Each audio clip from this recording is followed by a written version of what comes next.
അസ്സലാമു അലൈക്കും വറഹ്മത്തുള്ളാഹി വബറകാതുഹു.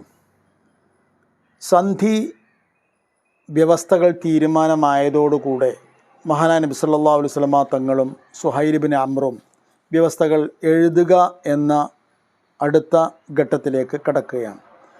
എഴുത്ത് അറിയുന്ന ആൾ കൂട്ടത്തിൽ അലി ഇബ്നു അബീ ത്വാലിബ് റളിയല്ലാഹു അൻഹു മാത്രമാണ്. അദ്ദേഹത്തെ വിളിച്ചു വരുത്തി.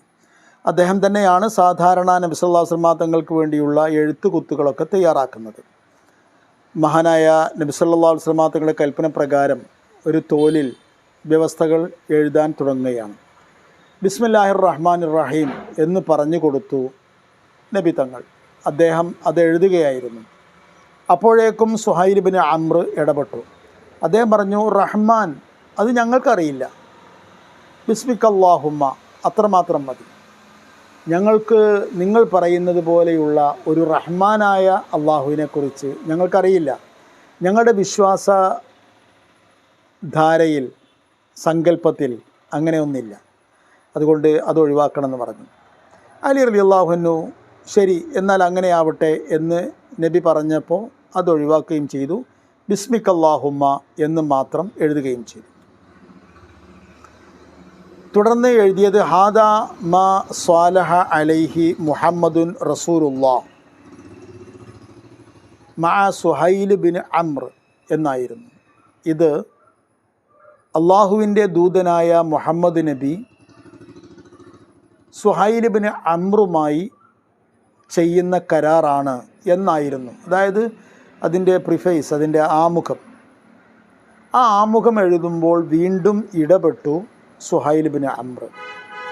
അദ്ദേഹം പറഞ്ഞു, മുഹമ്മദ് ബിൻ അബ്ദില്ല എന്നാണ് എഴുതേണ്ടത്. കാരണം അള്ളാഹുവിൻ്റെ ദൂതനായ മുഹമ്മദ് എന്നത് ഞങ്ങൾ അംഗീകരിക്കാത്ത കാര്യമാണ്. താങ്കളെ ഞങ്ങൾ അംഗീകരിക്കുന്നത് മുഹമ്മദ് ബിനു അബ്ദില്ല, അബ്ദുൽ മുത്തലിബിൻ്റെ മകൻ, അബ്ദുല്ലാഹിയുടെ മകൻ മുഹമ്മദ് എന്ന അർത്ഥത്തിലാണ്. അതേ എഴുതാൻ പറ്റൂ, അതേ എഴുതാൻ കഴിയൂ. കാരണം മറ്റേത് ഞങ്ങൾ അംഗീകരിക്കുന്നില്ലല്ലോ. അത് പറഞ്ഞപ്പോൾ നബി സല്ലല്ലാഹു അലൈഹി വസല്ലമ തങ്ങൾ പറഞ്ഞു, ശരിയാണ്. നോക്കൂ, നബി തിരുമേനി സല്ലല്ലാഹു അലൈഹി വസല്ലമ തങ്ങളുടെ നിലപാടുകൾ എത്ര ക്ലാരിറ്റി ഉള്ളതാണ് എന്ന് ഇവിടെ നിന്ന് നമുക്ക് മനസ്സിലാക്കാൻ കഴിയും. നമ്മൾ സാധാരണഗതിയിൽ ഇത്തരം ഒരു മുഹൂർത്തത്തിലാണ് എങ്കിൽ പറഞ്ഞു പോകും, എന്താ അങ്ങനെ എഴുതിയാൽ, അങ്ങനെ എഴുതാൻ പറ്റില്ലെങ്കിൽ എന്നാ വേണ്ട എന്ന് പറയും. പക്ഷേ അങ്ങനെ പറയേണ്ട ആവശ്യമില്ല. കാരണം ബലപ്രയോഗത്തിലൂടെ സ്ഥാപിക്കേണ്ടതല്ല അള്ളാഹുവിൻ്റെ ദൂതനാണ് എന്ന് സത്യം. കാരണം അങ്ങനെയല്ലല്ലോ അത് സ്ഥാപിക്കണമെന്ന് അള്ളാഹു ഉദ്ദേശിക്കുന്നത്. അങ്ങനെയായിരുന്നുവെങ്കിൽ ആയുധം ഉപയോഗിച്ച്, അധികാരം ഉപയോഗിച്ച് ജനങ്ങളെ ഇസ്ലാമിലേക്ക് ക്ഷണിക്കാനുള്ള അനുവാദം ഉണ്ടാകേണ്ടിയിരുന്നു. അതില്ലല്ലോ. അപ്പോൾ ആയതുകൊണ്ട് നബി തിരുമേനി സല്ലല്ലാഹു അലൈഹി വസല്ലമ തങ്ങൾ പറഞ്ഞു, ശരിയാണ്, എന്നാൽ വേണ്ട. അതിൻ്റെ അർത്ഥം ഞാൻ റസൂലുള്ളാഹി എന്നല്ല, മറിച്ച് റസൂലുള്ളാഹിയാണ് എന്നത് അവരംഗീകരിക്കുന്നില്ലല്ലോ. അവരംഗീകരിക്കുന്നുണ്ട് എങ്കിൽ പിന്നെ ഈ സന്ധിയുടെ ആവശ്യമില്ല, പിന്നെ ഈ കരാറിൻ്റെ ആവശ്യമില്ല, പിന്നെ ഈ തടയലിൻ്റെ ആവശ്യമില്ല എന്നൊക്കെ സുഹൈലും പറഞ്ഞു. അത് തന്നെ ശരി. മഹാനായ അലി റളിയല്ലാഹു അൻഹു പക്ഷേ കുറച്ചുകൂടി വൈകാരികത കൂടിയ ആളായിരുന്നു, നമുക്കറിയാം. അതുകൊണ്ട് അദ്ദേഹം പറഞ്ഞു, എനിക്കത് ഉൾക്കൊള്ളാൻ കഴിയില്ല നബിയെ. അപ്പോൾ നബി സല്ലല്ലാഹു അലൈഹി വസല്ലമ തങ്ങൾ തന്നെ എഴുന്നേറ്റ് വന്ന് പുഞ്ചിരിച്ചു കൊണ്ട് അത് തിരുകയ്യാൽ മായ്ച്ചു കളഞ്ഞു. മഹാനായ നബി സല്ലല്ലാഹു അലൈഹി വസല്ലമ തങ്ങളുടെ കൽപ്പന പ്രകാരം ബാക്കിയുള്ള കരാറിലെ വ്യവസ്ഥകൾ ഓരോന്നും എഴുതി കഴിഞ്ഞതിന് ശേഷം അതിൻ്റെ അടിയിൽ ഖുറൈശികൾക്ക് വേണ്ടി സുഹൈൽ ഇബ്നു അംർ ഒപ്പുവെച്ചു. നബി സല്ലല്ലാഹു അലൈഹി വസല്ലമ തങ്ങളും ഒപ്പുവെച്ചു. അങ്ങനെ കരാർ കഴിഞ്ഞു. കരാറിൻ്റെ മഷി ഉറങ്ങുന്നതിന് മുമ്പ് വേറൊരു വിഷയമുണ്ടായി. എന്താണ് വിഷയം എന്ന് ചോദിച്ചാൽ, അബൂ ജന്തൽ എന്ന ഒരു വിശ്വാസി ഉണ്ടായിരുന്നു മക്കയിൽ. അദ്ദേഹത്തിൻ്റെ പേര് ആസിൽ എന്നാണ്, പക്ഷേ അദ്ദേഹത്തെ എല്ലാവരും വിളിക്കുന്നത് അബൂ ജന്തൽ എന്നാണ്. അദ്ദേഹം മോമിനായിരുന്നു, മുസ്ലിമായിരുന്നു. അദ്ദേഹം ഹിജ്റ പോകാൻ മദീനയിലേക്ക് എത്തിച്ചേരാൻ ഒരുപാട് പ്രാവശ്യം ശ്രമിച്ചതാണ്. പക്ഷേ അദ്ദേഹത്തിൻ്റെ കുടുംബം, അദ്ദേഹത്തിൻ്റെ പിതാവ് പ്രത്യേകിച്ചും അദ്ദേഹത്തിന് അനുമതി നൽകിയില്ല. മാത്രമല്ല, മകനെങ്ങാനും കടന്നു കളഞ്ഞേക്കുമോ അറിയാതെ എന്ന ഭയത്താൽ ചങ്ങലക്കിട്ട് വെച്ചിരിക്കുകയായിരുന്നു.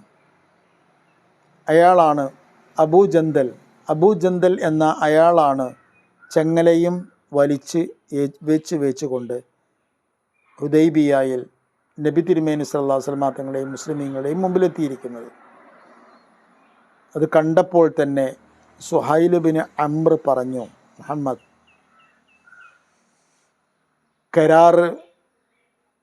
കരാറ് പാലനത്തിൻ്റെ ഒന്നാമത്തെ രംഗം ഇതുതന്നെയാണ്.